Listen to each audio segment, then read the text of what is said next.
Well, I don't know. I mean, I don't know. I don't know.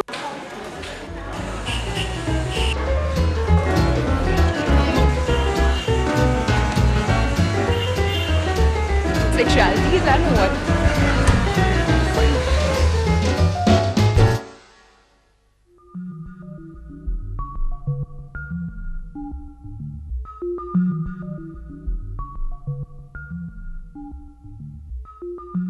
I think that it's okay as the dictionary definition, because the dictionary is meant to be sterile and like.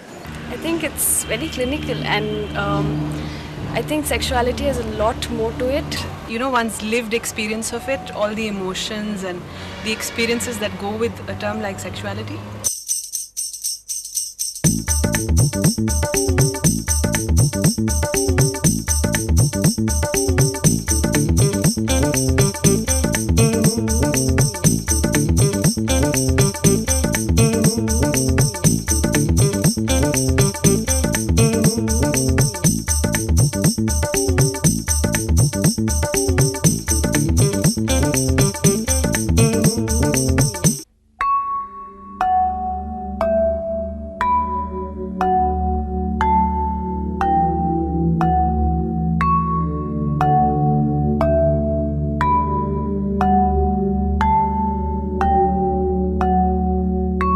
I remember when I was in the ninth standard, there was this girl in the neighboring school who was caught masturbating in the bathroom. The reason why she was caught was because she was masturbating with a fragile object and she hurt herself.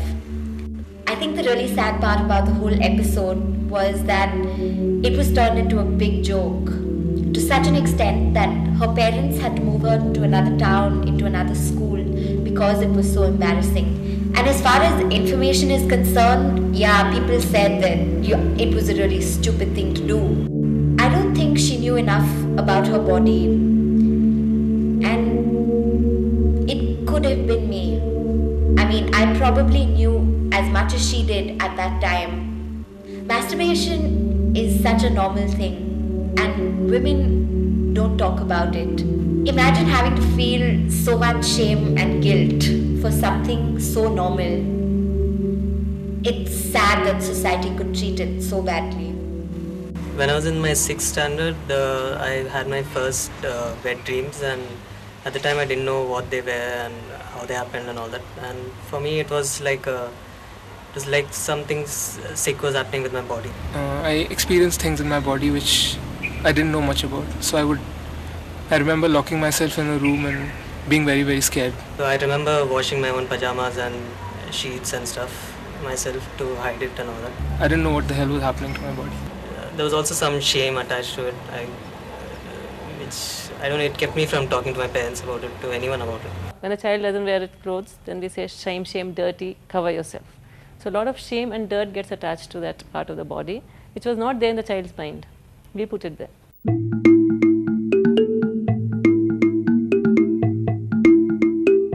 When your child is just learning to speak, and you're teaching him various words and various parts of the body, and usually we all teach them there's the eye and there's the nose and the mouth. Then we go down and we say this is your chest and this is your tummy, maybe the belly button. And after that we all skip and go straight to the toes. Nothing else in between. I distinctly remember being in school about 11, 12 years old, and a friend of ours bringing this story and about how kissing a boy could make you pregnant, and not just pregnant but pregnant up to 9 months after you'd kissed this boy. And I remember that we found it pretty terrifying and scary, and had no access to information that told us that that was wrong. Women coming for delivery, and they're saying they don't want an examination, local exam. Why? Baby will come out of the navel. They don't know, they're married, they're pregnant, they think the baby will come out of the navel. So adults are no bar to this.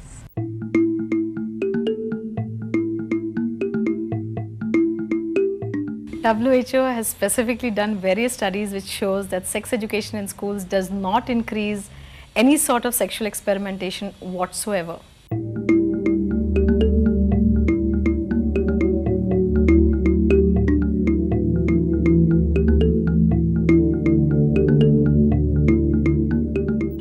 most important sexual organ in your body is your brain. And unless that is satisfied, unless that is at peace, there is no point indulging in any sexual activity. And being curious about something about the body is absolutely natural. The unnatural part is shutting up somebody and not answering the questions.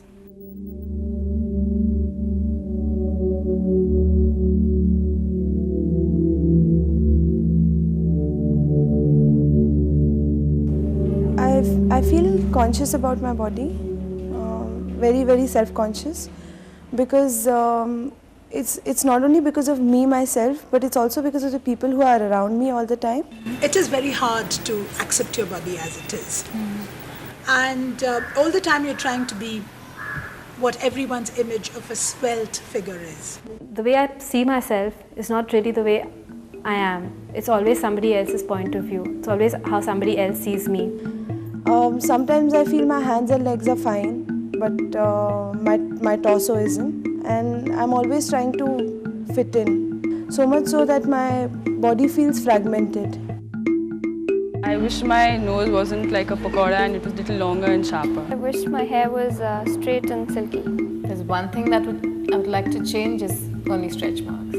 Little paunch, which I don't like. Most likely my double chin. Thighs, big thighs. I think the bust. Such body fingers. Small breasts.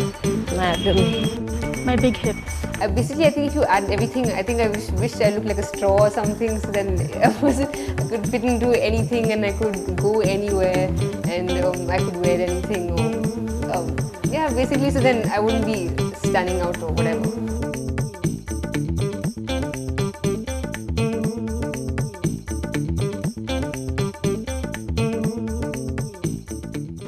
People see beauty only on the face value, not inner deep sort of. And that's the reason why everybody has to be fit and beautiful. People are supposed to be different sizes, different shapes, and I am a different size and shape, and why can't I just be the way I am? And why must I conform? Just because I don't fit into this whole brand of bodies that have been manufactured, and I have to apologize constantly for not having fitted in. I wish to respect myself and my body.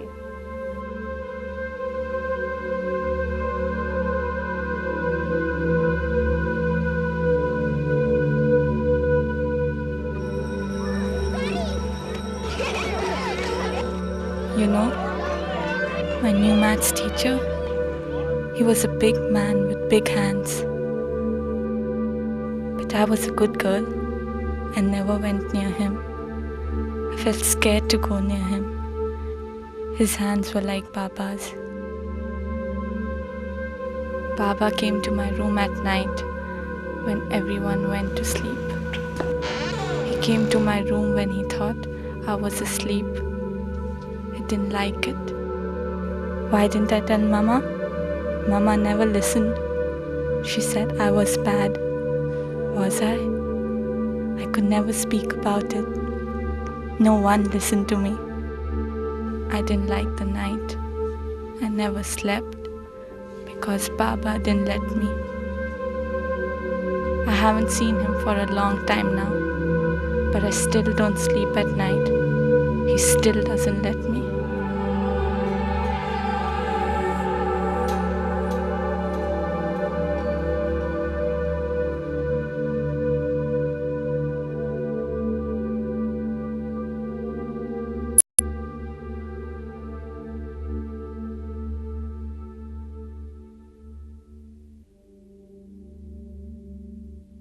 My name is Arvind, and at present I'm working with the Alternative Law Forum.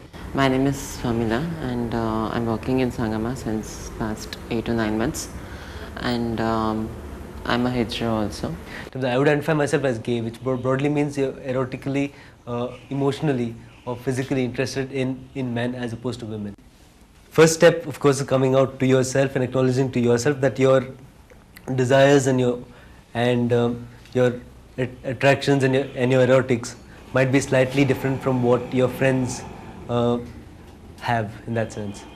And moment you accept to yourself that fact, then it becomes a slow process telling other people as such. And in my case, I mean, when I said the easy part, it's because I had a supportive network of friends, which really made a big difference in terms of coming to terms with my own sexual orientation, as it were.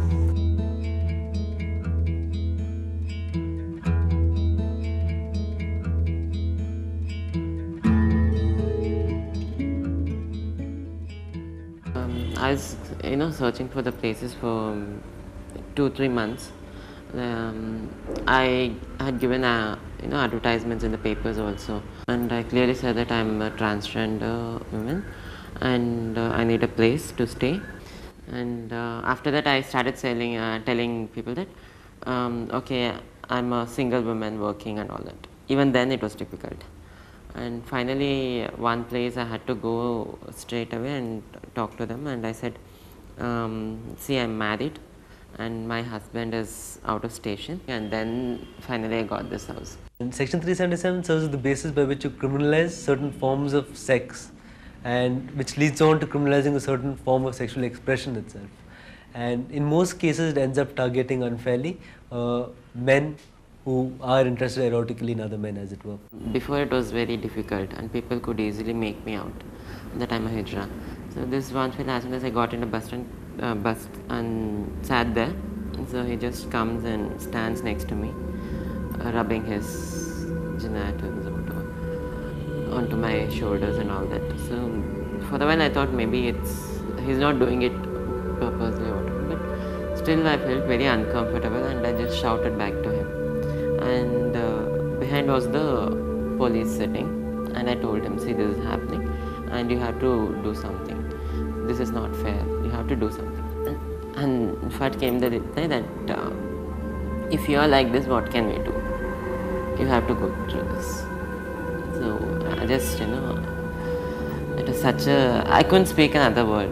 I completely felt like there's really nothing, there's nobody to care or even to bother about what's happening to us. And it was very, I didn't want to cry there in the bus, but after I came home I just, fell down and I was crying like anything.